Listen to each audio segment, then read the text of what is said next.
Je m'appelle Woody et j'ai 32 ans. Les lumières fluorescentes me brûlaient les yeux alors que je reprenais conscience aux urgences. Ma bouche était sèche comme un désert. Un ambulancier s'est penché sur moi, le soulagement se lisant sur son visage. « Content de vous voir réveillé », a-t-il dit. « Nous avons essayé tous les numéros de vos contacts d'urgence. Aucune réponse. » Ces mots m'ont transpercé plus profondément que n'importe quel scalpel. Dans cette pièce stérile, entourée d'inconnus en blouse, je ne m'étais jamais senti aussi seul. Avant de partager comment ce moment a changé toute ma vie, laissez un commentaire pour me dire d'où vous regardez et abonnez-vous pour entendre d'autres histoires de familles brutes qui pourraient bien changer votre perspective. Le matin de mon malaise n'a pas commencé différemment de n'importe quel autre jour de ma vie. Depuis 5 ans, j'étais cadre intermédiaire chez SoftPeak Technologies, une société de logiciels en pleine croissance à Seattle. Mon réveil sonnait à 5h30 et j'étais à mon bureau à 7h, révisant les diapositives pour ma grande présentation. C'était ma routine. Je vivais et respirais mon travail, convaincu que le succès signifiait gravir l'échelle de l'entreprise plus vite que n'importe qui d'autre. Mon appartement reflétait mes priorités, des meubles minimalistes, une cuisine à peine utilisée et un bureau noyé sous les papiers. Aucune photo de famille n'ornait mes murs. La dernière que j'avais affichée, une photo de remise de diplôme avec mes parents et ma sœur, avait été rangée dans un tiroir il y a 3 ans après un appel téléphonique particulièrement houleux avec mon père, Marcus. Marcus Winston était un homme de la vieille école. Passé militaire, communication directe, attentes élevées. En grandissant, je l'admirais et le craignais à la fois. Il avait bâti son entreprise de construction à partir de rien, travaillant 14 heures par jour, et attendait le même dévouement de ses enfants. Ma mère, Hélène, était la pacificatrice. Douce mais résiliente, elle parvenait à maintenir un semblant de chaleur dans notre foyer axé sur la réussite. Puis il y avait Rebecca, ma sœur cadette de 2 ans. Enfant, nous étions inséparables. Je lui ai appris à faire du vélo, elle m'a aidé pour mes projets artistiques. Mais quelque chose a changé quand je suis parti à l'université. Rebecca est restée plus près de la maison, fréquentant une université locale et finissant par occuper un poste au service marketing de l'entreprise de notre père.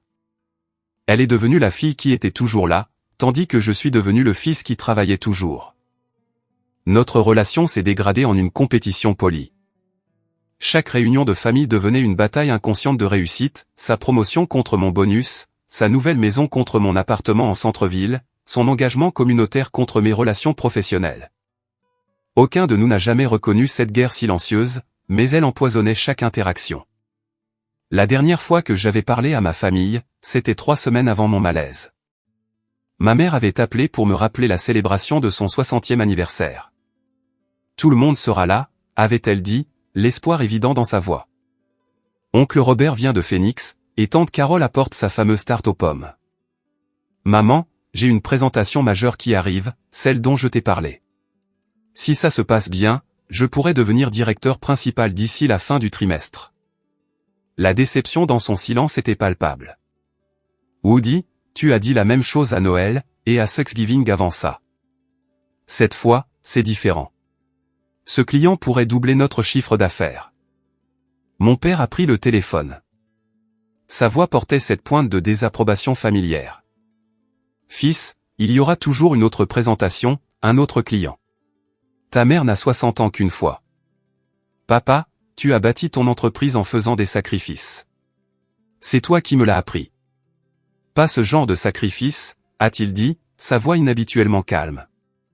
Pas ce que tu regretteras. La conversation s'est détériorée à partir de là. Des mots comme « priorité » et « obligation familiale » ont été lancés. J'ai répliqué avec « avancement de carrière » et « sécurité financière ». Quand Rebecca s'en est mêlée, suggérant que je pourrais travailler à distance pendant seulement 2 jours, j'ai mis fin à l'appel en promettant d'essayer mais sans prendre d'engagement. Je n'ai jamais rappelé, et ils ne m'ont pas rappelé non plus. Au travail, la pression montait de jour en jour. Mon patron, Gerald Thompson, m'avait confié la tâche de décrocher le contrat Meridian, un conglomérat de soins de santé cherchant à moderniser toute son infrastructure numérique, un contrat de 15 millions de dollars. Le plus gros prospect que notre division ait jamais poursuivi. Woody, le conseil d'administration suit celui-là de près, m'avait dit Gérald en me tapant sur l'épaule. Réussis cette présentation et le poste de directeur principal est pratiquement à toi. Mon équipe était composée de Trevor, notre génie technique qui manquait de compétences relationnelles, de Diana, notre analyste de recherche méticuleuse, et de Miranda, notre nouvelle recrue, qui apportait de nouvelles perspectives mais nécessitait un encadrement. Je les ai poussés durement, mais je me suis poussé encore plus durement. Les journées de 16 heures sont devenues la norme. Les sessions de travail le week-end étaient obligatoires. Miranda a exprimé son inquiétude un soir alors que nous commandions notre 3e tournée de plats à emporter. Woody, quand as-tu dormi plus de 4 heures pour la dernière fois? Je l'ai écarté d'un geste de la main. Le sommeil, c'est pour après qu'on aura décroché Méridian. Les signes avant-coureurs étaient là. Des maux de tête persistants que les analgésiques soulageaient à peine. Des moments de vertige quand je me levais trop vite. Une oppression thoracique que j'attribuais au stress. Ma routine matinale s'est enrichie d'un nombre alarmant de compléments et de boissons énergisantes. Mon armoire de salle de bain s'est remplie d'aides au sommeil qui fonctionnaient rarement. En y repensant, je me demande si ma famille sentait que quelque chose n'allait pas. Ma voix trahissait-elle mon épuisement lors de ce dernier appel? Ma mère a-t-elle entendu la tension sous mes excuses? Mon père a-t-il reconnu l'ambition creuse qui me motivait, si différente de son éthique de travail déterminée? Je ne le saurais jamais, car je refusais de montrer de la faiblesse, que ce soit à eux ou à moi-même. Dans mon esprit, le succès exigeait des sacrifices, et je ne faisais que payer le prix nécessaire. Je m'étais convaincu qu'une fois que j'atteindrais le poste de directeur principal, les choses se calmeraient. Je renouerais avec ma famille, peut-être même que je recommencerais à sortir après la fin de ma relation avec Heather 2 ans plus tôt. Le week-end avant ma présentation, j'ai décliné une invitation de Trevor à le rejoindre avec des collègues pour un verre. Au lieu de cela, j'ai répété ma présentation à plusieurs reprises, peaufinant chaque diapositive, anticipant chaque question possible. Mon appartement est devenu une salle de guerre avec des graphiques et des analyses de concurrence scotchées au mur. Je subsistais de café et de barres protéinées, ignorant les palpitations cardiaques de plus en plus fréquentes qui me laissaient à bout de souffle. Dimanche soir, mon père a de nouveau appelé. J'ai laissé la messagerie vocale. Son message était bref, ta mère s'ennuie de toi. Appelle-la, même si tu ne peux pas venir. Je l'ai écouté 2 fois, j'ai ressenti une pointe de culpabilité, puis je suis retourné à ma préparation. La famille devrait attendre encore un peu. C'était ma vie avant l'effondrement. Poussée par l'ambition, mais dépourvue de connexion. Pleine de contacts professionnels, mais manquant de vrais amis. Poursuivant un avenir si intensément que j'avais perdu de vue le présent. J'étais devenu exactement ce que mon père craignait, réussi sur le papier, mais en faillite dans tous les domaines qui comptaient vraiment. Le lundi matin est arrivé avec un ciel menaçant et un orage annoncé. Je me suis réveillé avant mon réveil, une pression sourde derrière les yeux signalant un autre mal de tête en préparation. Sous la douche, j'ai laissé l'eau bouillante marteler mes épaules, espérant libérer la tension qui s'y était installée de façon permanente. Le visage dans le miroir de ma salle de bain me semblait étranger. Des joues creuses, des cernes sombres, une peau pâle malgré mon teint naturellement olive.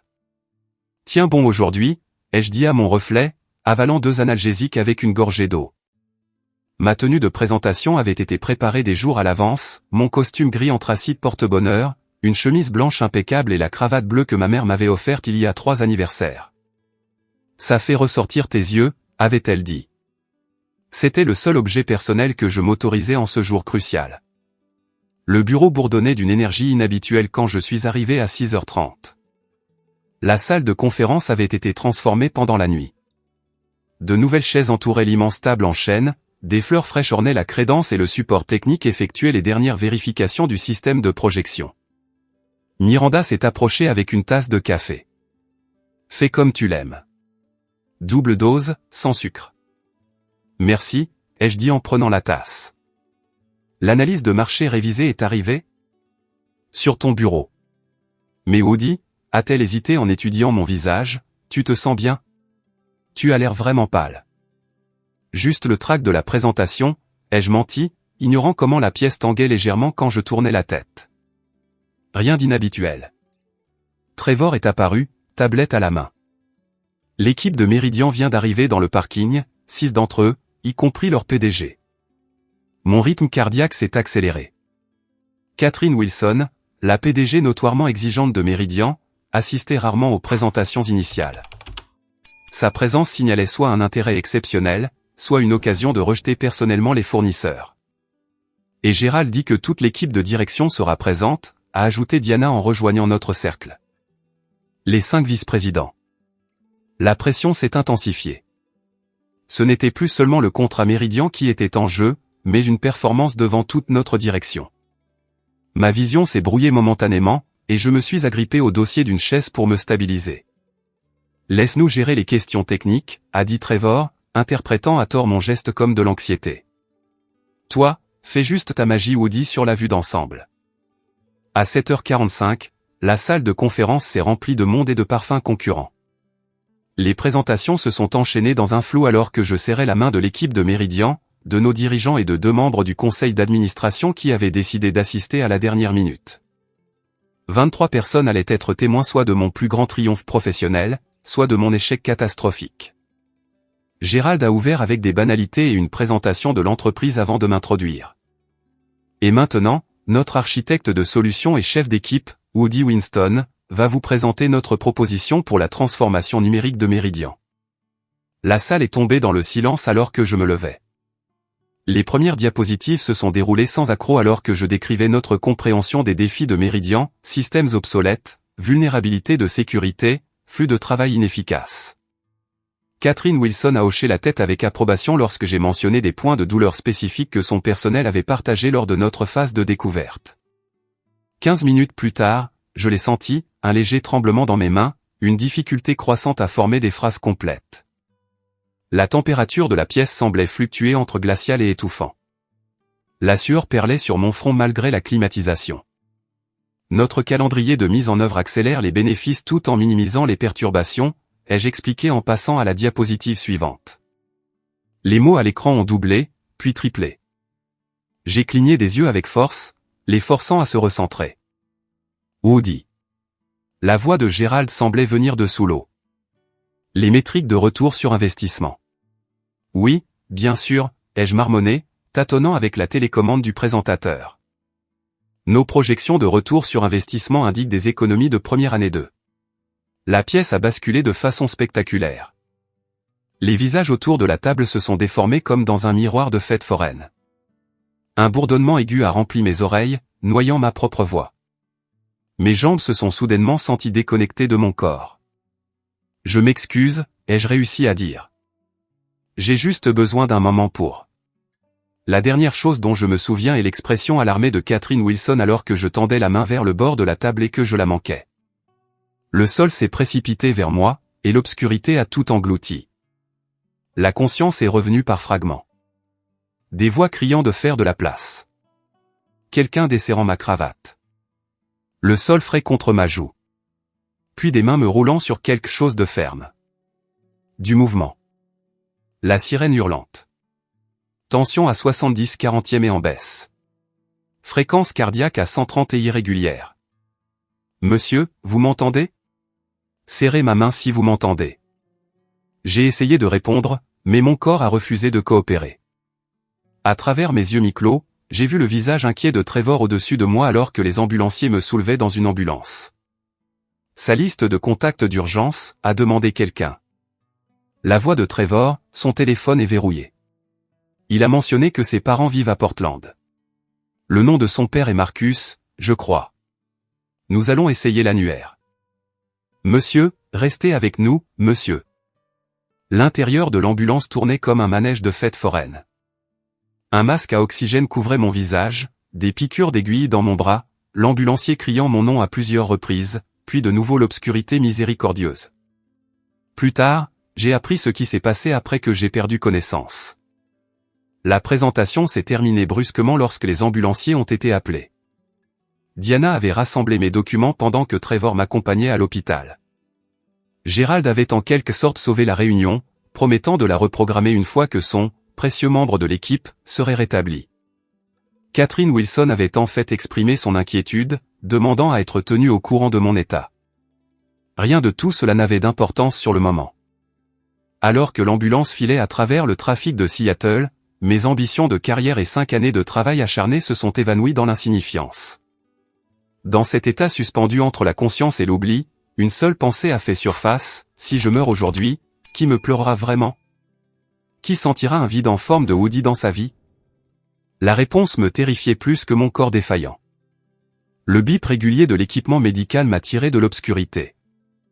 Mes paupières me semblaient incroyablement lourdes, mais je les ai forcées à s'ouvrir sur un monde d'un blanc aveuglant, plafond d'hôpital, support de perfusion, équipement de surveillance. La réalité s'est assemblée en fragments douloureux. Le voilà, a dit une voix douce. Un homme d'âge moyen en blouse blanche est entré dans mon champ de vision. Monsieur Winston, je suis le docteur Williams. Vous êtes à l'hôpital Seattle Memorial. Me comprenez-vous? J'ai essayé de parler mais n'ai produit qu'un râle sec. Une infirmière a tenu une paille à mes lèvres et j'ai siroté de l'eau fraîche avec reconnaissance.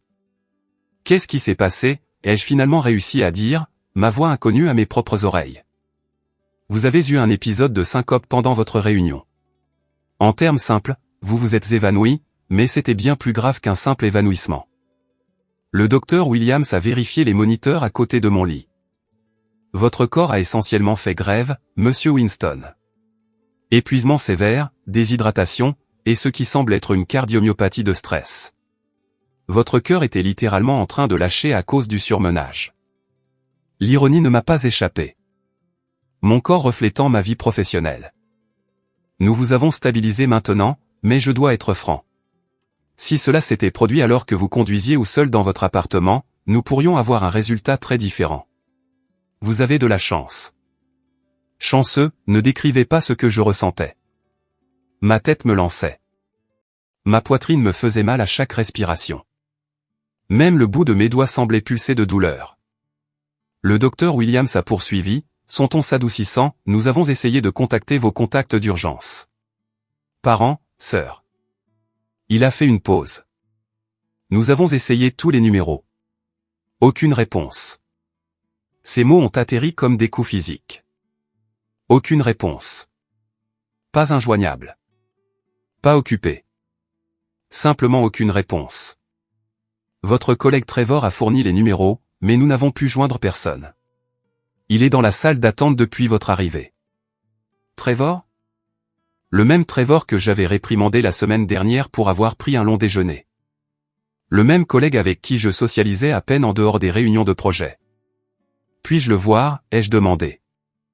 Le docteur Williams a brièvement hoché la tête. Vous avez plus besoin de repos que de visiteurs. Trevor est entré maladroitement, le soulagement visible sur son visage normalement stoïque. Mec, tu as fait une de ces peurs à tout le monde. Désolé pour la présentation, ai-je dit automatiquement, les instincts d'entreprise guidant toujours mes préoccupations. Oublie la présentation. Gérald s'en est occupé.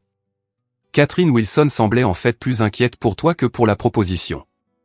Elle a demandé à Gérald d'envoyer des nouvelles de ton état. Il s'est agité, mal à l'aise. Ont-ils réussi à joindre ta famille? La question m'a piqué. Non. C'est bizarre. Je leur ai donné tous les numéros de ta fiche de contact d'urgence. Trevor a froncé les sourcils.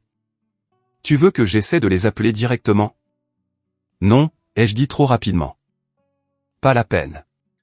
Ils sont probablement occupés par quelque chose. L'excuse sonnait creux même pour moi. Qu'est-ce qui pourrait bien empêcher des parents et une sœur de répondre à de multiples appels d'un hôpital? Trevor est resté encore 10 minutes, me mettant au courant des réactions du bureau et m'assurant que mon emploi était en sécurité. Gérald a dit de te dire que la santé passe avant tout. La présentation Méridian peut être reprogrammée. Après son départ, l'embarras m'a envahi. Mes collègues de travail montrant plus d'inquiétude que mes propres parents. J'ai attrapé mon téléphone sur la table de chevet, grimaçant alors que le mouvement tirait sur ma perfusion. Les notifications remplissaient mon écran, 12 messages de Gérald, 7 de Diana, 5 de Miranda. Même Catherine Wilson avait en quelque sorte obtenu mon email, m'envoyant des vœux de rétablissement et l'assurance que mon urgence médicale n'aurait pas d'impact négatif sur leur décision de fournisseur. Rien de Marcus, Hélène ou Rebecca Winston. J'ai composé le numéro de mon père, écoutant 6 sonneries avant que la messagerie vocale ne se déclenche. Papa, c'est Woody. Je suis à l'hôpital. Seattle Memorial. Rien de trop grave, mais appelle-moi quand tu auras ce message. Ensuite, ma mère. Même résultat. Puis Rebecca. Rien. Je me suis dit qu'il devait y avoir une explication. Peut-être qu'ils étaient tous allés quelque part avec une mauvaise réception. Peut-être qu'ils étaient en vol. Mais ces rationalisations semblaient fragiles face à la froide réalité, je les avais systématiquement repoussées pendant des années. Et maintenant, au moment où j'avais besoin d'eux, ils étaient simplement absents. À l'approche du soir, l'hôpital s'est calmé. Le changement de service a amené de nouvelles infirmières qui ont vérifié mes signes vitaux et ajusté mes médicaments avec un détachement professionnel. Le docteur Williams est revenu brièvement, satisfait de l'amélioration de mes chiffres, mais insistant sur le fait que je devais rester hospitalisé pendant au moins plusieurs jours. Votre cœur a besoin de temps pour récupérer, Monsieur Winston, et franchement, le reste de vous aussi. Quand avez-vous eu pour la dernière fois une vraie nuit de sommeil ou un repas qui ne provenait pas d'un distributeur automatique? Je ne m'en souvenais pas. C'est ce que je pensais, a-t-il dit en prenant des notes dans mon dossier. Considérez cela comme une réinitialisation obligatoire. Votre corps ne supportera pas ce rythme indéfiniment. Laissé seul, j'ai affronté le plus terrifiant des compagnons, le silence. Pas de téléphone qui sonne, pas de notification par email, pas de délai de projet, juste le bourdonnement de l'équipement médical et mes propres pensées résonnant dans une pièce stérile. J'avais construit toute mon identité autour de la réussite professionnelle. Enlever ça, et qui étais-je? Que restait-il de Woody Winston une fois les présentations, les sessions de stratégie et les réunions clients dépouillées? La réponse semblait être un homme dans un lit d'hôpital, sans personne se précipitant à son chevet.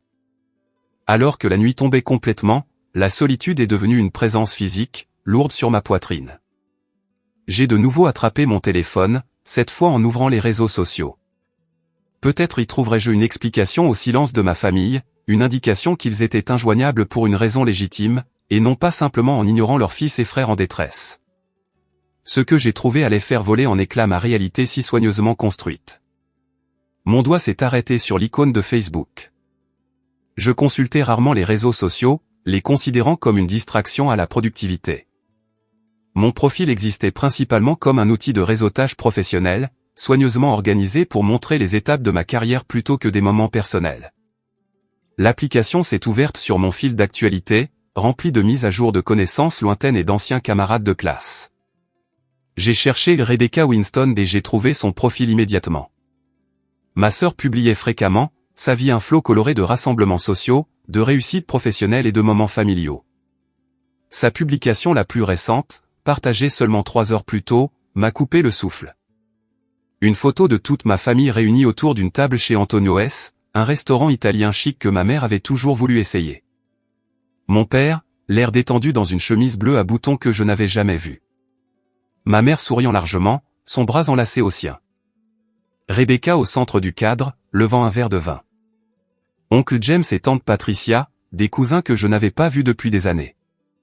Même Ben, mon meilleur ami d'enfance, qui était resté proche de ma famille malgré ma disparition progressive. La légende a écrasé le peu de sang-froid que j'avais conservé. Célébrer la famille sans les drames. Soirée parfaite avec les gens qui comptent le plus. 38 commentaires en dessous. Je les ai parcourus, chacun une nouvelle blessure. Tellement génial d'avoir un dîner paisible pour une fois. Ta mère a l'air si heureuse. Dis-lui que j'adore sa nouvelle coiffure. Meilleure réunion des Winston depuis des lustres. Rebecca avait répondu avec enthousiasme à chaque commentaire, sans jamais mentionner mon absence ou mon séjour à l'hôpital. C'était comme si j'avais été complètement effacé du récit familial. J'ai zoomé sur leur visage, cherchant des signes d'inquiétude ou de préoccupation, une indication que sous leur sourire se cachaient des pensées pour leurs membres de famille manquants.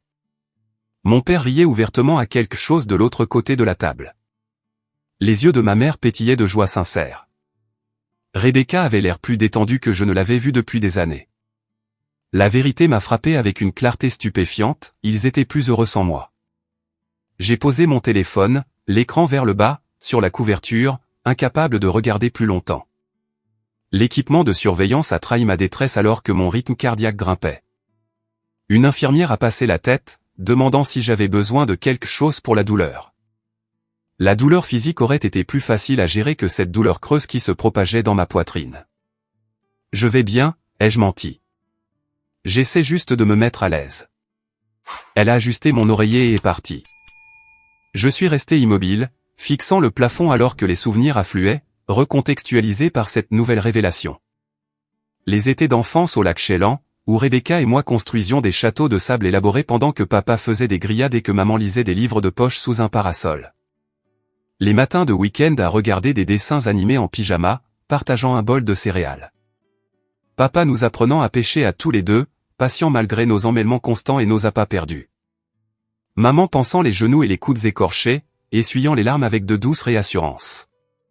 Quand est-ce que ça avait changé? Quand étais-je passé de fils et frère bien-aimés à une obligation familiale, l'invité importun dont la présence jetait une ombre sur les rassemblements? L'université avait été la première division. Tandis que Rebecca fréquentait l'université de l'État de Washington, restant assez proche pour des visites à la maison le week-end, j'ai choisi Stanford, mettant des centaines de kilomètres entre Portland et moi. Au début, j'appelais chaque semaine, partageant des histoires de cours et de nouveaux amis. Mais à mesure que la compétition académique s'intensifiait, ces appels sont devenus mensuels, puis occasionnels. Après l'obtention de mon diplôme, j'ai accepté un poste à Seattle plutôt que de retourner à Portland, où mon père avait des relations dans toutes les grandes entreprises. Je fais mon propre chemin, avais-je déclaré fièrement. Mes parents ont soutenu ma décision en apparence, mais je me souviens maintenant de la blessure dans les yeux de ma mère lorsque j'ai signé le bail de mon appartement à Seattle. Les réunions de famille sont devenues de plus en plus tendues au fil des ans. Ma réussite professionnelle semblait irriter mon père plutôt que l'impressionner. Toute cette éducation pour aider les entreprises riches à devenir plus riches, avait-il un jour remarqué après que j'ai décrit un trimestre particulièrement réussi. J'avais rejeté son commentaire comme une pensée démodée, ne reconnaissant pas le jugement de valeur qui se cachait derrière. Rebecca et moi avons développé une politesse tendue. Notre proximité d'enfance s'est érodée par ma distance physique et émotionnelle. Elle s'est de plus en plus intégrée dans l'entreprise familiale, rénovant leur site web, modernisant les stratégies de marketing et finissant par prendre en charge les relations clients. Papa rayonnait de fierté en décrivant ses contributions. Mes contributions, en revanche, profitaient à des étrangers. Mon expertise construisait des logiciels que je ne pouvais pas expliquer à mes parents sans utiliser un jargon qui les excluait. Mon succès se manifestait par des promotions et des bonus qui m'éloignaient de la maison, pas qui m'en rapprochaient. Le dernier Thanksgiving, la tension avait atteint son paroxysme lorsque je suis arrivé en retard, ayant pris un appel client dans l'allée qui s'était étirée sur 40 minutes. Le dîner était déjà servi, ma chaise vide une accusation silencieuse. « C'est gentil de te joindre à nous », avait dit mon père, sans prendre la peine de cacher son irritation. Certains d'entre nous ont des emplois qui ne se terminent pas commodément à 17 heures, avais-je répondu. Ma mère est intervenue rapidement. Ton assiette est dans le tiroir réchaud, chérie. Toujours chaude. Mais le mal était fait. La conversation est restée guindée tout au long du repas. Je suis parti tôt le lendemain matin, prétextant des urgences de travail. Personne n'a semblé surpris ni particulièrement déçu. Maintenant, allongé dans un lit d'hôpital, mon corps en rébellion ouverte, je me demandais, avais-je organisé mon propre isolement, construit des murs si épais que même les appels de l'hôpital ne pouvaient les pénétrer? Je n'ai pas commenté la photo de Rebecca. N'ai pas envoyé de message pour les informer de mon état. L'orgueil, cette émotion des plus destructrices, m'empêchait de paraître vulnérable, d'admettre que j'avais besoin de ce que j'avais si négligemment rejeté, la famille. Le sommeil m'a fui cette nuit-là. Quand le docteur Elizabeth Thompson, la cardiologue, est arrivée pour la tournée du matin, elle a froncé les sourcils en regardant mes relevés. Vos marqueurs physiques s'améliorent, mais vos niveaux de stress restent préoccupants, a-t-elle dit en étudiant mon visage. Y a-t-il quelque chose qui vous trouble au-delà de l'évidente frayeur pour votre santé? J'ai envisagé de détourner sa question, mais je me suis trouvé trop épuisé pour faire semblant. Je viens de découvrir que ma famille célèbre mon absence plutôt que de s'inquiéter pour moi. Le docteur Thompson a tiré une chaise. Contrairement à l'efficacité clinique du docteur Williams, elle projetait une compassion sincère. Les relations familiales peuvent être compliquées, surtout lors d'une crise de santé. Voulez-vous en parler? Je me suis surpris à accepter son invitation. L'histoire a jailli, mon retrait progressif de la vie de famille, la relation compétitive avec Rebecca, la désapprobation de mon père, les appels de l'hôpital sans réponse, et enfin, la publication dévastatrice sur les réseaux sociaux. Il semble que je me sois systématiquement retiré de leur vie pendant des années, ai-je conclu, et maintenant, ils ont simplement accepté mon absence comme l'état préféré. Le docteur Thompson a réfléchi. Ou peut-être y a-t-il un contexte qui vous manque. Les réseaux sociaux racontent rarement toute l'histoire. L'histoire complète est que j'ai priorisé le travail sur les relations jusqu'à ce que ces relations se flétrissent. Un cas classique de on récolte ce que l'on sème. L'amertume dans ma voix m'a surpris moi-même. Eh bien, monsieur Winston, que cette évaluation soit exacte ou non, votre priorité actuelle doit être le rétablissement. Le stress physique et émotionnel sont liés. Votre cœur ne peut pas guérir tant que vous êtes si angoissé. Elle avait raison, bien sûr. La logique médicale dictait de se concentrer sur le rétablissement, de mettre de côté le drame familial jusqu'à ce que mon corps se stabilise. Mais les émotions suivent rarement des voies logiques. Après le départ du docteur Thompson, j'ai pris une décision. Je reconstruirai ma vie sans dépendre des liens familiaux. S'ils étaient passés à autre chose, je le ferai aussi. Une fois sorti de l'hôpital, je restructurerai mes habitudes de travail, me ferai de vrais amis plutôt que des contacts de réseautage, peut-être même recommencerai-je à sortir. Je prouverai que Woody Winston pouvait prospérer de manière indépendante, sans la famille qui, apparemment, prospérait sans lui. Cette résolution m'a porté tout au long de la journée avec un calme artificiel.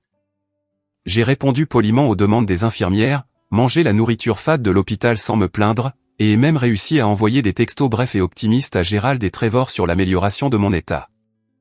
À l'intérieur, cependant, une vie de certitude avait été bouleversée.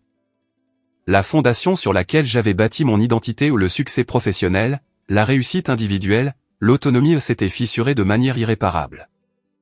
J'étais à la dérive dans des eaux émotionnelles inconnues, sans la bouée de sauvetage que je n'avais jamais reconnu avoir besoin, le soutien inconditionnel de personnes qui me connaissaient avant que je ne devienne un CV de réussite. Cette nuit-là, j'ai rêvé de la maison de mon enfance. Dans le rêve, je me tenais dehors, regardant par les fenêtres ma famille réunie pour le dîner. Je frappais à plusieurs reprises, mais personne n'entendait. Quand j'ai essayé la porte, ma clé ne rentrait plus dans la serrure. Je me suis réveillé avec des larmes sur le visage, les premières que j'avais versées depuis les funérailles de mon grand-père une décennie plus tôt. La routine de l'hôpital s'est rapidement installée. Prise des constantes à 6 heures, petit déjeuner à 7h30, tournée des médecins à 9h, kinésithérapeute à 11h, me guidant à travers des exercices doux pour maintenir ma force sans fatiguer mon cœur en convalescence. Déjeuner à 12h30. Après-midi rempli de tests, échocardiogramme, analyse de sang, surveillance du stress. Dîner à 17h30, médicaments du soir. Lumière tamisée à 21h, bien que le sommeil soit resté insaisissable. Mon état s'est amélioré régulièrement, du moins selon les chiffres. La tension artérielle s'est stabilisée. Le rythme cardiaque s'est normalisé. La fatigue écrasante a reculé progressivement. Le docteur Williams semblait satisfait de mes progrès, bien qu'il ait maintenu que je devais rester hospitalisé pour une observation continue. Votre cœur a subi une tension importante, monsieur Winston. Nous devons nous assurer qu'il se rétablit vraiment avant de vous renvoyer chez vous, d'autant plus que vous vivez seul. Cette dernière partie m'a piqué plus qu'il ne l'avait probablement voulu. Trevor me rendait visite tous les jours, généralement pendant sa pause déjeuner, apportant des nouvelles du bureau et, le deuxième jour, un ordinateur portable pour que je puisse consulter mes emails. Gérald m'a rendu visite une fois, se tenant maladroitement au pied de mon lit dans son costume impeccable, m'assurant que mon poste restait sécurisé. Prends tout le temps dont tu as besoin, Woody. La présentation Méridian a été reportée au mois prochain. Diana et Trevor peuvent s'occuper de la préparation. Ces paroles auraient dû me soulager. Au lieu de cela, elles ont déclenché une anxiété inattendue. Si mon équipe pouvait fonctionner sans moi, étais-je aussi essentiel que je l'avais cru ? La pensée a été immédiatement suivie d'une prise de conscience plus troublante, je mesurais ma valeur à mon indispensabilité au travail, la mentalité même qui m'avait conduit dans ce lit d'hôpital. Miranda a organisé une carte signée par tout le département et a envoyé un modeste arrangement d'hortensia bleue.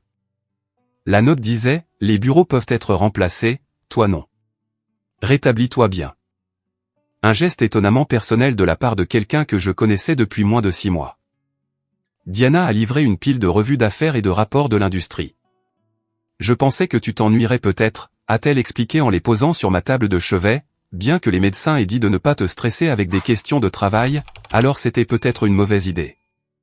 Non, c'est attentionné, les jeux assurés, bien que les publications ne présentent remarquablement que peu d'attrait maintenant. Les projections trimestrielles et les analyses de marché qui avaient autrefois consumé mon attention me semblaient désormais abstraites, déconnectées de tout ce qui avait du sens. Le plus surprenant a été la présence constante de Jessica, l'infirmière de nuit affectée à mon étage. Contrairement aux infirmières de jour, efficaces mais détachées, Jessica m'engageait dans une véritable conversation pendant ses rondes. « Que fais-tu quand tu n'es pas en train de te provoquer des accidents cardiaques au travail ?» a-t-elle demandé la deuxième nuit, vérifiant ma perfusion avec des mains expertes. « Je travaille davantage, ai-je admis. » Elle a ri, un son chaleureux dans l'environnement stérile. Ça explique beaucoup de choses. Pas de passe-temps, pas de vie sociale, pas de passion en dehors du bureau? J'ai eu du mal à formuler une réponse qui ne sonne pas pathétique. Autrefois, j'avais joué au basketball en amateur, apprécié la randonnée sur les magnifiques sentiers entourant Seattle, et même tâté des cours de cuisine. Mais ces activités avaient été progressivement sacrifiées à des semaines de travail de 60 heures et à des sessions de projet le week-end. J'avais des centres d'intérêt, ai-je finalement dit. Je semble les avoir égarés. Jessica n'a pas jugé. Au lieu de cela, elle a partagé des histoires de sa propre vie, élevé 2 adolescents en tant que mère célibataire, suivre des cours du soir pour obtenir un diplôme d'infirmière avancée, entretenir un petit jardin en pot sur le balcon de son appartement. Sa vie semblait chaotique, mais ancrée dans des liens authentiques. Le métier d'infirmière m'a appris quelque chose de précieux, a-t-elle dit lors de notre conversation de la 3e nuit. Demain n'est pas garanti. Ça sonne cliché, mais quand on voit des gens faire face à cette réalité tous les jours, ça change vos priorités. Ces paroles ont résonné plus que n'importe quel discours de motivation d'entreprise que j'ai jamais entendu. Le 3e jour, j'avais développé une nouvelle routine au sein de la routine hospitalière. Les matins pour les interactions médicales nécessaires, les après-midi pour la réflexion et la planification timide. À quoi ressemblerait réellement une vie équilibrée? Comment pourrais-je maintenir mon élan de carrière sans tout sacrifier? Les soirs pour regarder des documentaires en streaming sur mon téléphone, un petit plaisir que je m'étais refusé pendant des années, optant toujours pour des podcasts de l'industrie à la place. Pas une seule fois je n'ai tenté de recontacter ma famille. Leur silence était devenu une blessure que je refusais de rouvrir. Dans mon esprit, j'avais déjà commencé à construire un avenir sans les rassemblements de la famille Winston, les dîners de fête ou les célébrations d'anniversaire.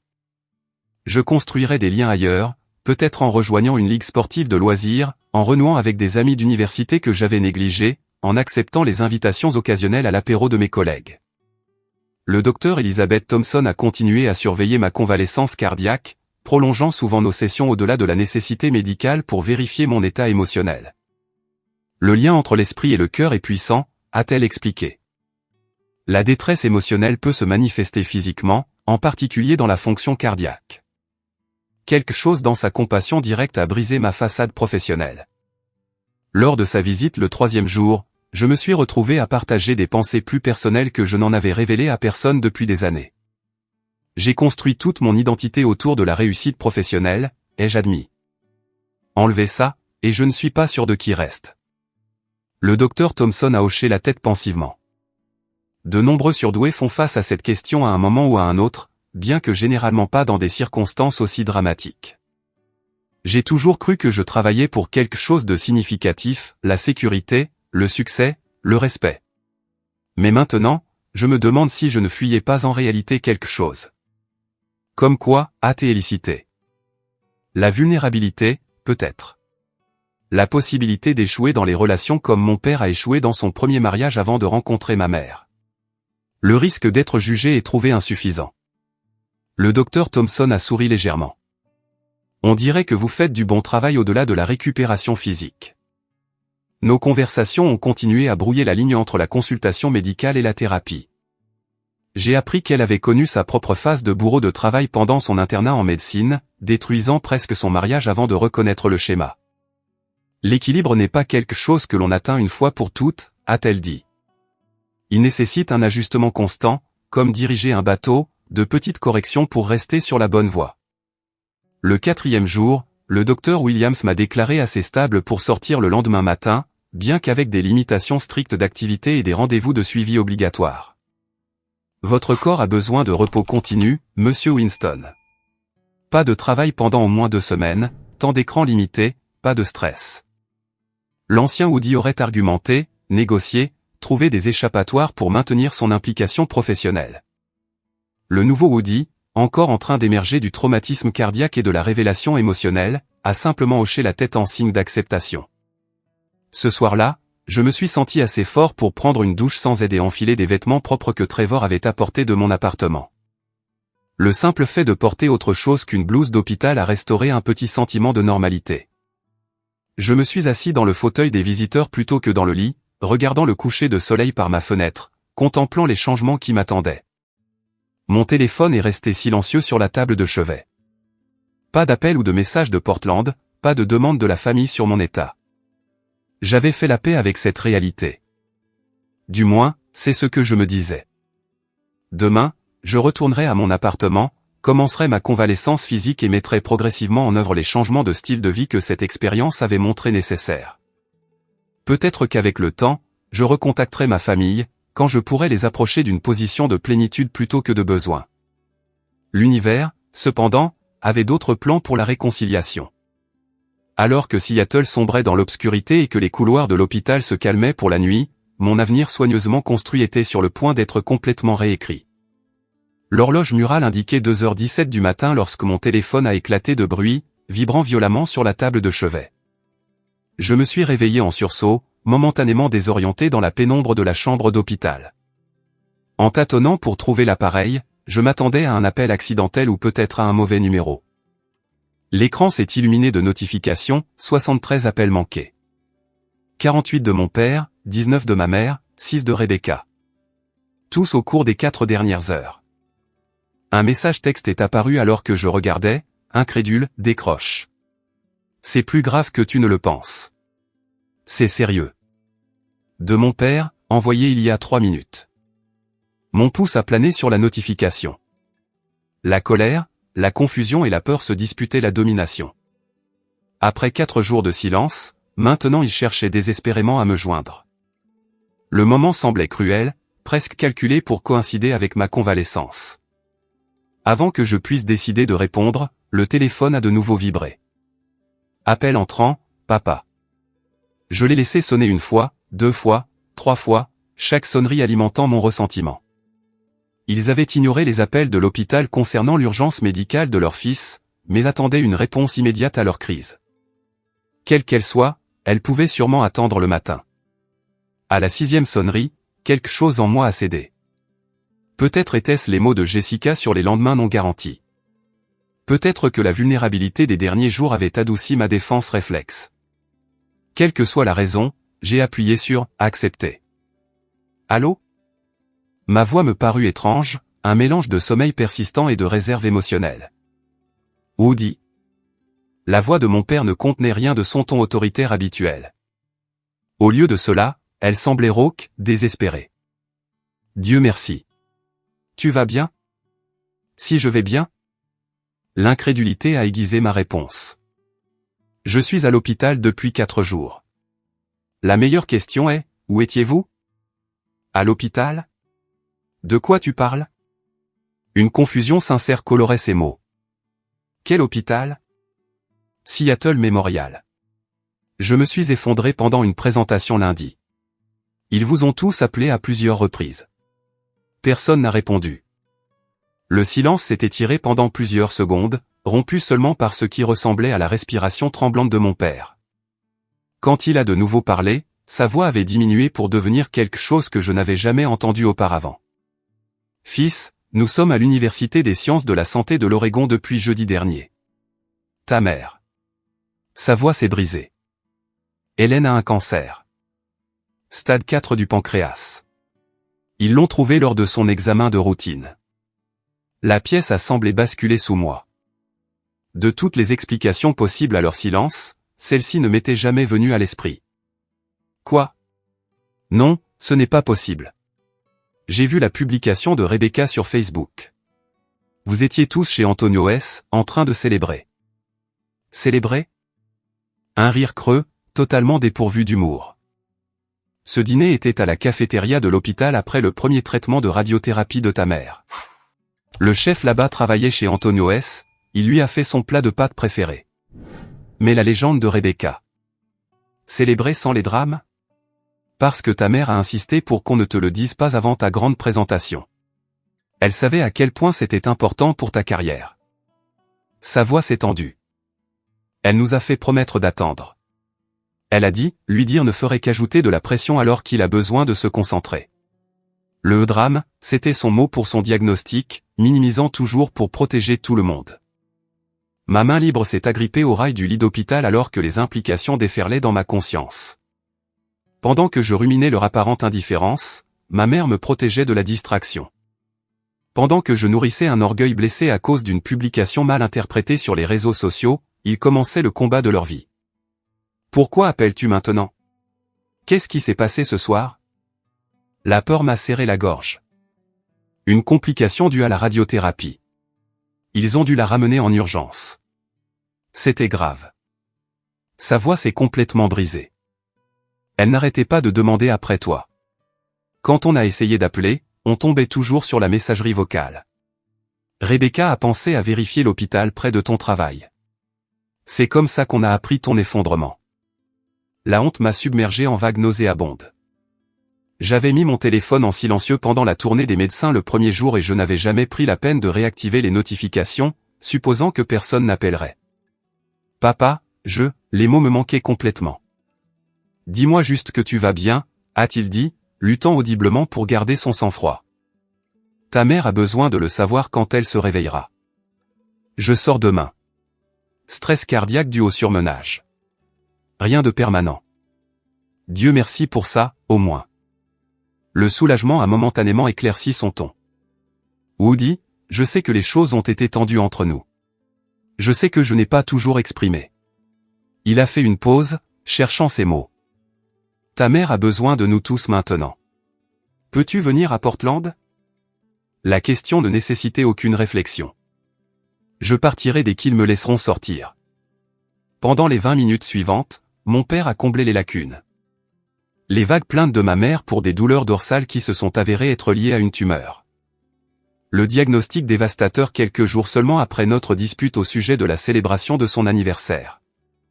La famille se ralliant autour d'elle, se relayant à l'hôpital tout en maintenant l'apparence de la normalité pour honorer son souhait que je reste concentré sur ma présentation. Elle n'arrêtait pas de dire, ne le dérangez pas maintenant. C'est sa grande chance, a expliqué mon père, la voix épaisse d'émotion.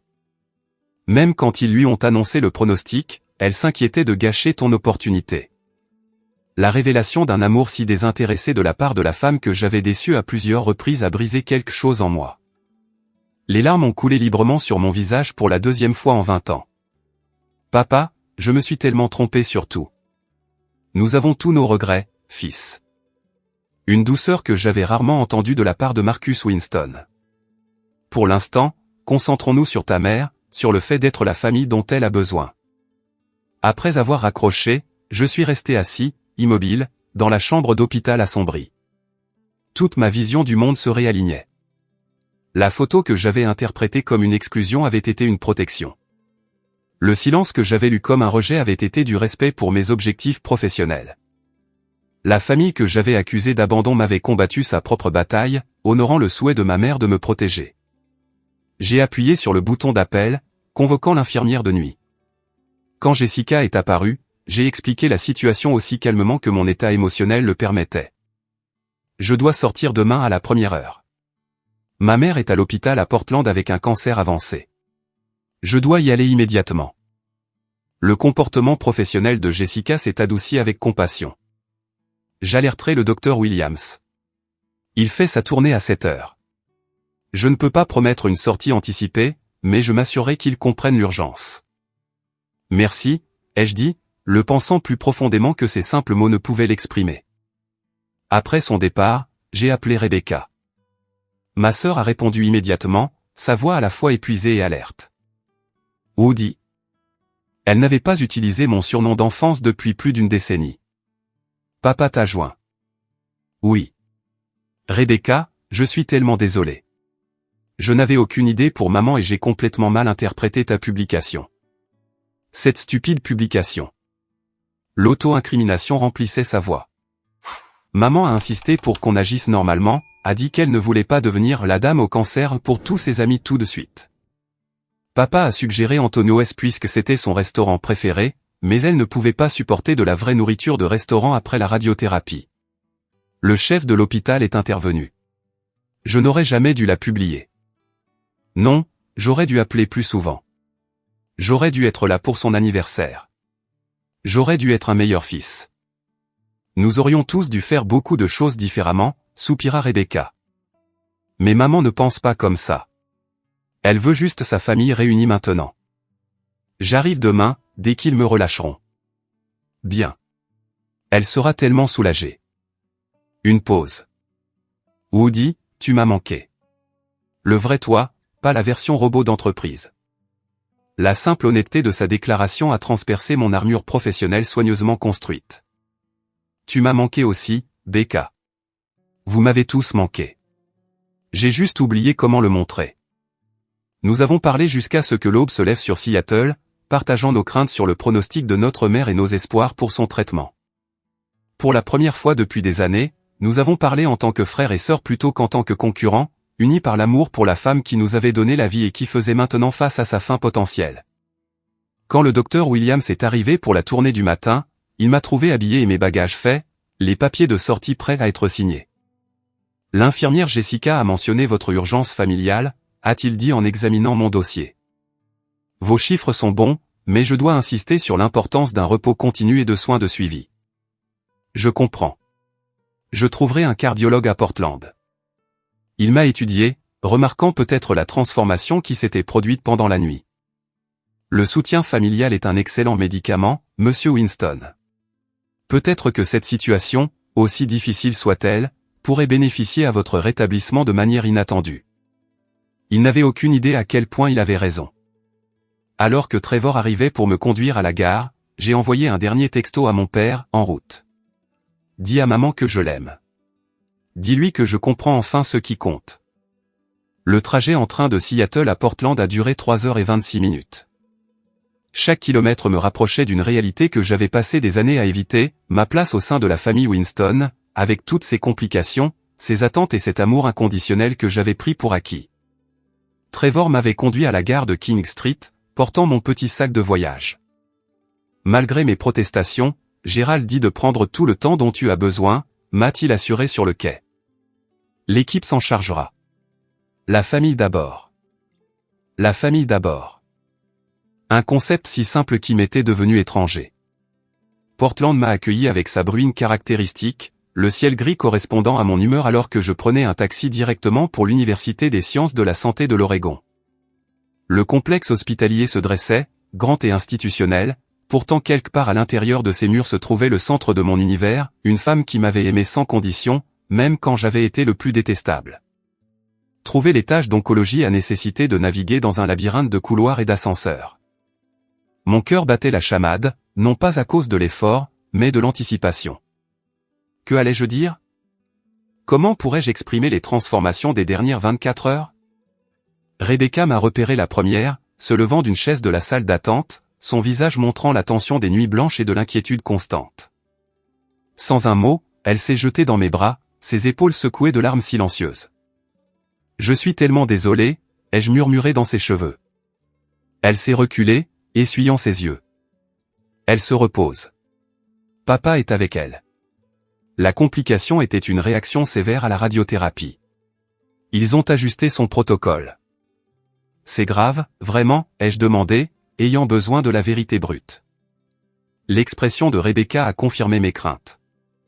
Un taux de survie à 5 ans de 20%.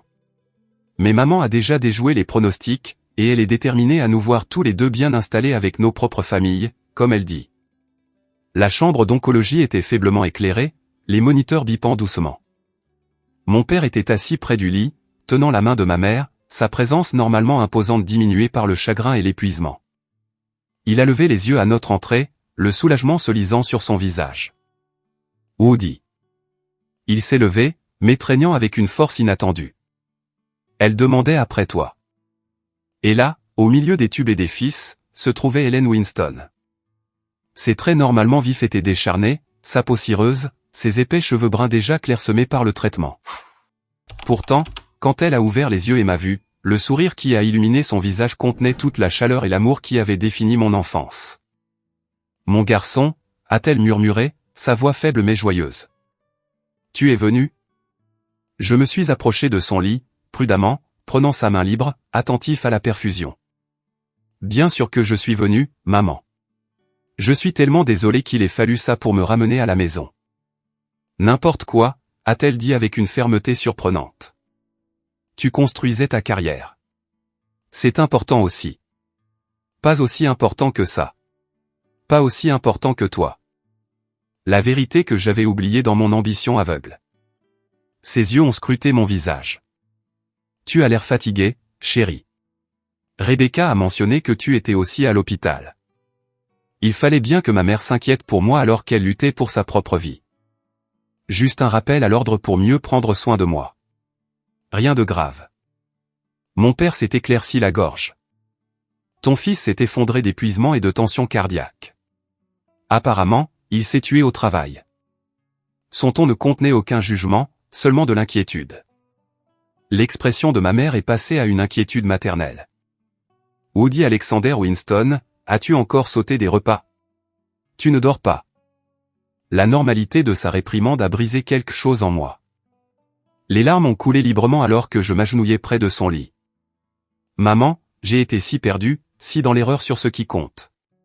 Je pensais que le succès signifiait des promotions et des projets, mais je manquais tout ce qui était important. » Ses doigts fins ont caressé mes cheveux, un geste de l'enfance qui a débloqué un flot de souvenirs. « Nous trouvons tous notre chemin à la fin, chérie. Certains chemins prennent juste plus de temps que d'autres. » Pendant l'heure suivante, nous avons parlé en famille. Vraiment parlé, sans les sous-entendus compétitifs ou l'évitement prudent des sujets sensibles qui avaient caractérisé nos interactions ces dernières années. La maladie de ma mère avait dépouillé les faux-semblants, ne laissant que ce qui était authentique et essentiel. J'ai appris que Rebecca avait porté le poids de l'entreprise familiale pendant que notre père prenait un congé prolongé pour soutenir le traitement de maman. Que mes parents avaient essayé de me joindre plusieurs fois avant ma présentation mais avaient respecté ma concentration quand je n'avais pas rappelé. Que la légende, sans drame, avait été une blague de ma mère sur sa propre condition, sa façon de maintenir la normalité face à des nouvelles dévastatrices. « Je ne voulais pas t'accabler » a-t-elle expliqué. « Ton père a dit que cette présentation pouvait changer ta carrière. »« Rien ne vaut ce temps avec vous » ai-je répondu, pensant chaque mot.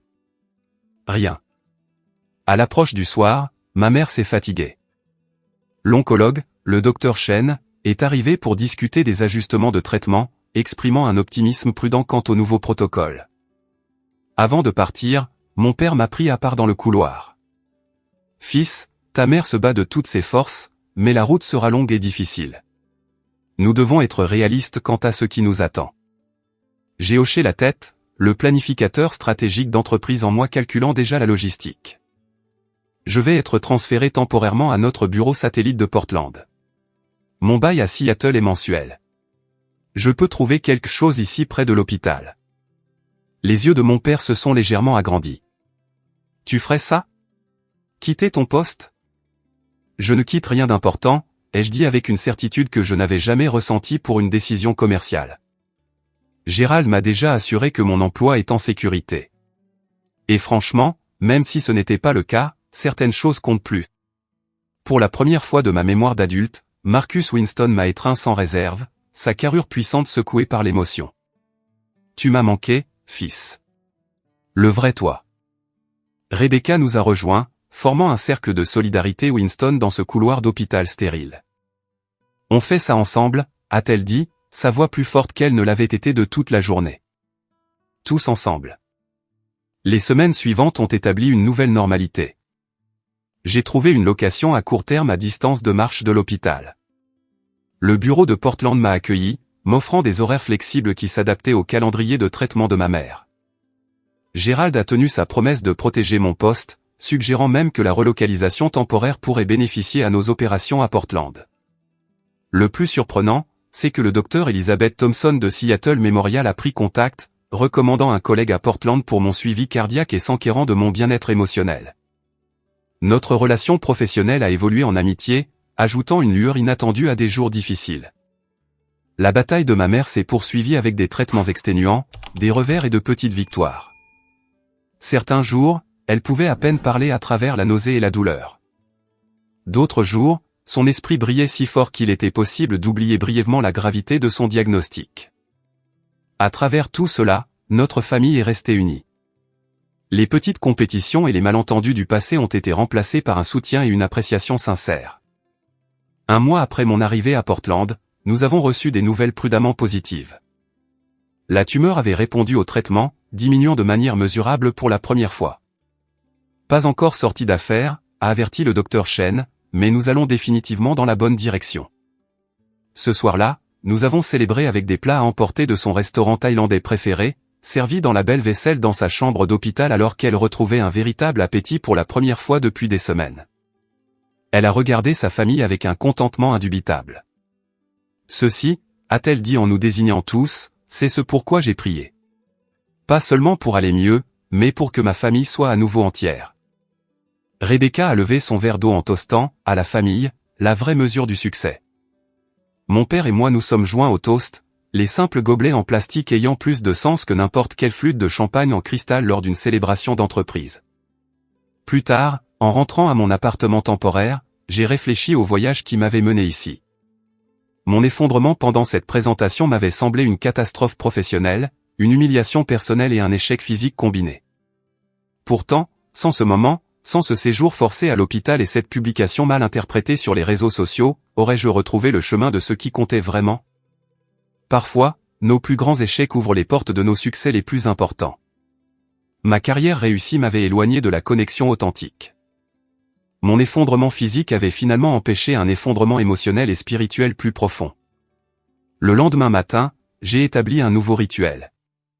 Avant de consulter mes emails professionnels ou de m'attaquer à des projets à distance, je commençais chaque journée en écrivant dans un journal que le Dr Thompson m'avait suggéré. L'entrée d'aujourd'hui reflétait ma compréhension évolutive, le succès sans personne avec qui le partager n'est qu'une réussite. La réussite sans amour n'est qu'une activité. L'activité sans but n'est qu'un mouvement. J'ai passé des années en mouvement, le confondant avec le progrès. Le vrai progrès se mesure en moments de connexion, pas en étapes franchies. En amour donné et reçu, pas en postes obtenus.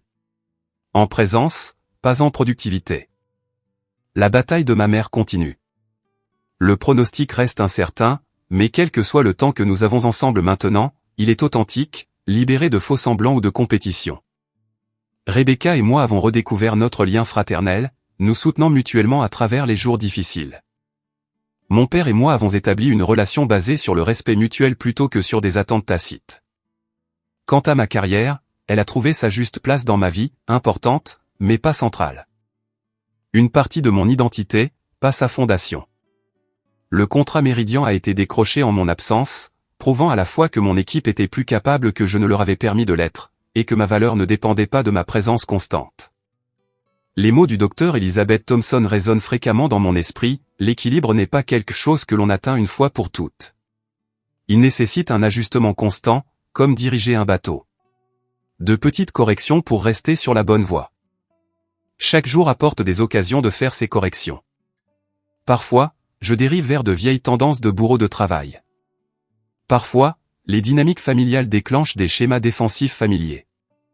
Mais la prise de conscience est le début du changement. Et ma conscience n'a jamais été aussi aiguë. 4 mois après mon effondrement, je me tenais devant un public différent. Pas des dirigeants ou des clients, mais ma famille réunie pour la célébration de l'anniversaire de ma mère. Retardé, mais pas oublié. En levant mon verre pour trinquer à la femme qui m'avait donné la vie 2 fois maintenant, j'ai réalisé que j'avais enfin trouvé un succès digne d'être célébré. Parfois, la plus grande distance que nous parcourons est le voyage de notre tête à notre cœur. De ce que nous pensons qui compte à ce que nous savons qui compte. De l'ambition au but. Du succès à la signification. Qu'est-ce que votre parcours vous a appris sur la vraie connexion ? Avez-vous déjà confondu la réussite avec l'épanouissement, comme je l'ai fait ? Laissez un commentaire ci-dessous sur une fois où la vie vous a redirigé vers ce qui compte vraiment. Et si cette histoire a résonné en vous, veuillez aimer, vous abonner et la partager avec quelqu'un qui pourrait avoir besoin de ce rappel aujourd'hui. Nous sommes tous en constante évolution, et parfois la chose la plus puissante que nous puissions faire est de partager nos luttes pour que les autres se sentent moins seuls. Merci de faire partie de mon voyage, et je vous souhaite de la clarté pour trouver ce qui compte vraiment dans le vôtre.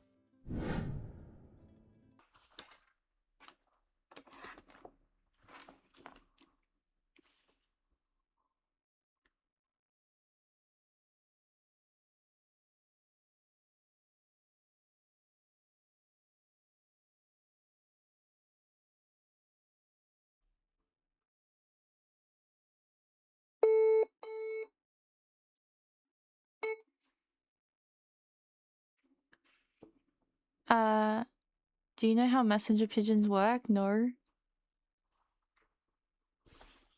You have to raise them in the place you want to deliver the message and then take the pigeon away. Wait, that's so mean.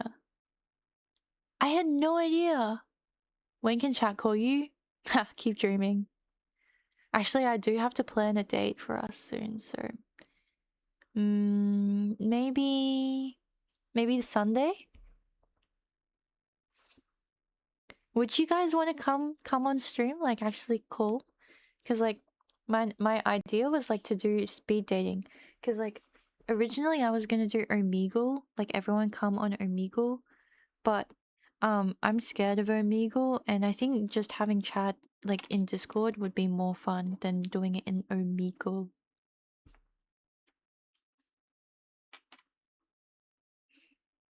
Do what on stream? Just come chat, like speed dating, I guess.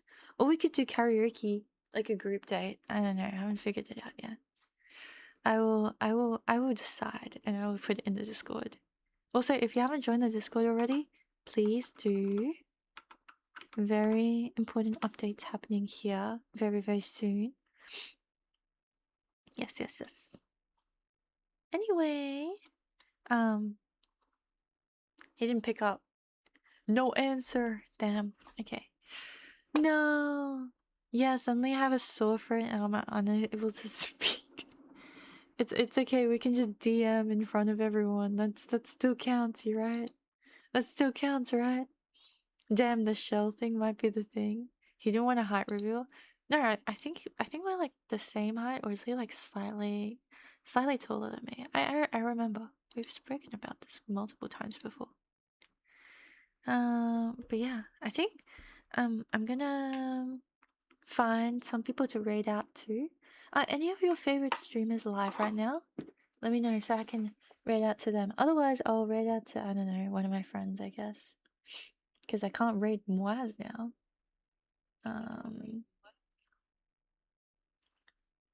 Yeah. Okay. We have Bobby, Asia, Hermione, Helenomi, Ali. Wait, who is this? I don't know. That doesn't look like Ali. She looks very different. Who is that? I have no idea. Crime Simulator? Wait, there's a girl playing Crime Simulator? Wait, that's so funny.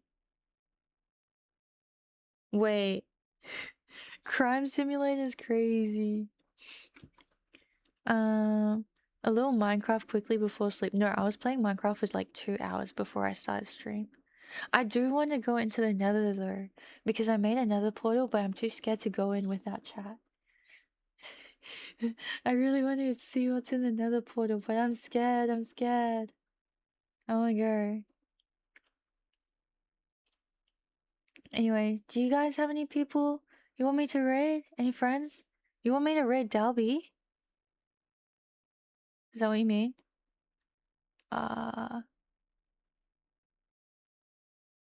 He started stream? Yeah. Okay, let's do that. Dalby is Miles' friend. His stream's not started yet. He's still making a coffee. So we should probably wait until he gets on and then to actually start. Yeah, he's just playing a bunch of music right now. Okay, we are in the Dalby waiting room. My stream has just turned into Dalby waiting room. Guys, It's been so fun today. Let's just recap what the hell happened. What the hell happened today? Bro, I woke up 2:90. No, not 2. 9:25. We end 1069? Hey, yo, chat. Y'all be crazy out here. Y'all be crazy out here. Actually insane. So Minecraft in the meantime, right? Don't tempt me. Don't tempt me, yo. 69. Yeah, I'm pretty sure that's the reason why no one's followed, because we just want to keep it at the 69. Like, it's very satisfying to me. Like, this is perfect. But anyway, we had 5 gifted from Giga. Thank you so much. 100 bits from Secret Stasha. Thank you again. I'm pretty sure they're both sleeping right now, but either way, thank you. And George with the 5 gifted. Tasantuchi with 10 gifted. Ray from Demons, our Mahjong senpai. $111 from Tasantuchi. Plus a bunch of presents, which is crazy. If you want to know what Tasantuchi got the stream, just go into Discord, like main chat, and you guys can see it. And then we had 1 gifted from Doozy to only, and then we got 5 gifted from Doozy. So yes, is that crazy? And one month from Chandagram as well. Thank you. So this has actually been actual crazy. 1K followers special dance. Alrighty. What dances do I know?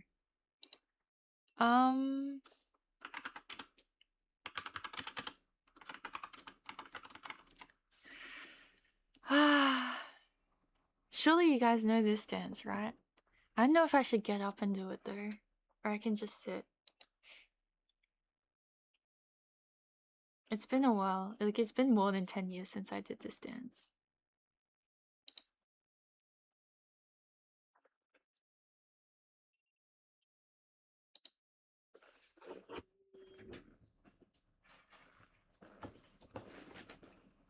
Oh, this is hard.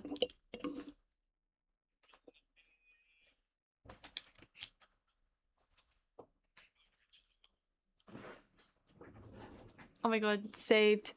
Davy just got up. Surely I'll stay for the chorus. Which uni?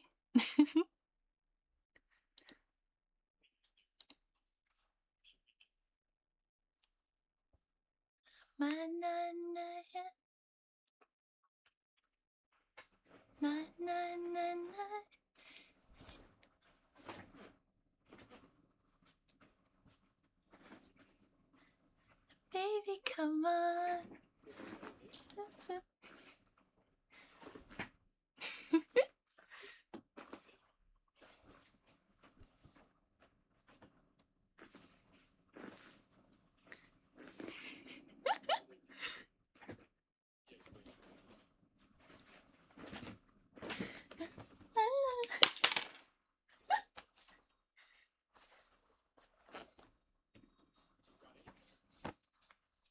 Okay. End stream. We're reading out to Delby. End stream. End the fucking stream. Let's go. Raid. Okay, wait, how do I spell? D4